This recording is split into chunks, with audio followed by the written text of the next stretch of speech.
বিগত 2 দিন ধরে হবিগঞ্জে এবং আজকে সিলেটে এবং দেশের বিভিন্ন জায়গায় জাতীয় নাগরিক পার্টির নেতৃবৃন্দের উপর ন্যাক্কারজনকভাবে ছাত্রদল এবং বিএনপির সন্ত্রাসীরা হামলা চালিয়ে যাচ্ছে। আজকে আমি হাসপাতালে গিয়েছিলাম আমাদের সহযোদ্ধা আলিফ চৌধুরীকে দেখতে।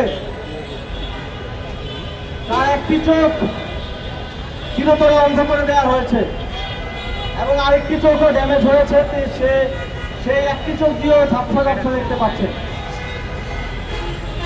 আলিফ চৌধুরী বাংলাদেশের অধিকাংশ মধ্যবিত্ত নিম্ন মধ্যবিত্ত জনগোষ্ঠীকে রিপ্রেজেন্ট করে।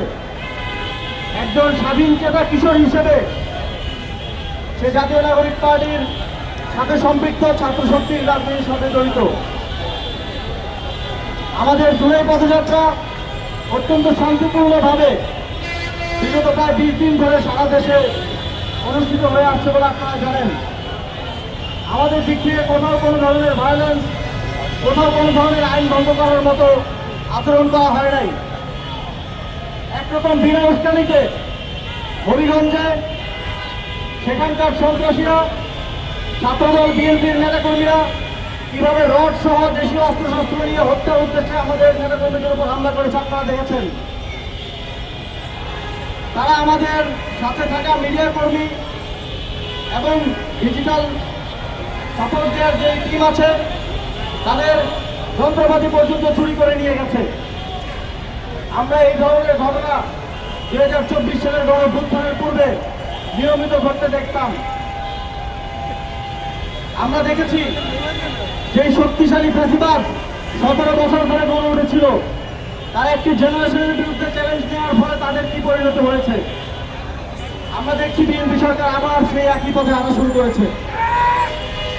আমরা ভেবেছিলাম যারা 17 বছর গণতন্ত্রের কথা বলে রাজনীতি করেছে, গণতন্ত্রের স্বপ্ন দেখিয়ে ক্ষমতায় এসেছে, তারা এদেশে গণতন্ত্র নিশ্চিত করবে। কিন্তু তারা আবারও এদেশের জনগণের গলা চেপে ধরার চেষ্টা করে যাচ্ছে। তারা আবারও, আপনারা দেখেছেন, বালুর ট্রাক দিয়ে রাস্তা বন্ধ করে আমাদের কণ্ঠস্বরকে তৃণমূলে পৌঁছানো থেকে বিরত রাখার চেষ্টা করে যাচ্ছে।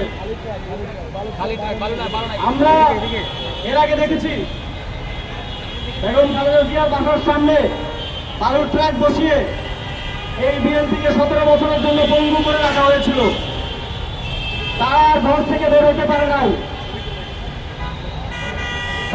তারা মনে করছে যে বালুর ট্রাক দিয়ে তাদেরকে আটকে ফেলা সম্ভব হয়েছিল। হয়তো আমাদেরকে এই বালুর ট্রাক দিলে আমরা সামনে যেতে পারবো না। কিন্তু আমাদের নেতা কর্মীরা ওই বালুর ট্রাক সরিয়ে দিয়ে সামনে এগিয়ে গেছে এবং সেখানে আমাদের নেতৃবৃন্দ মামলা করে এসেছে।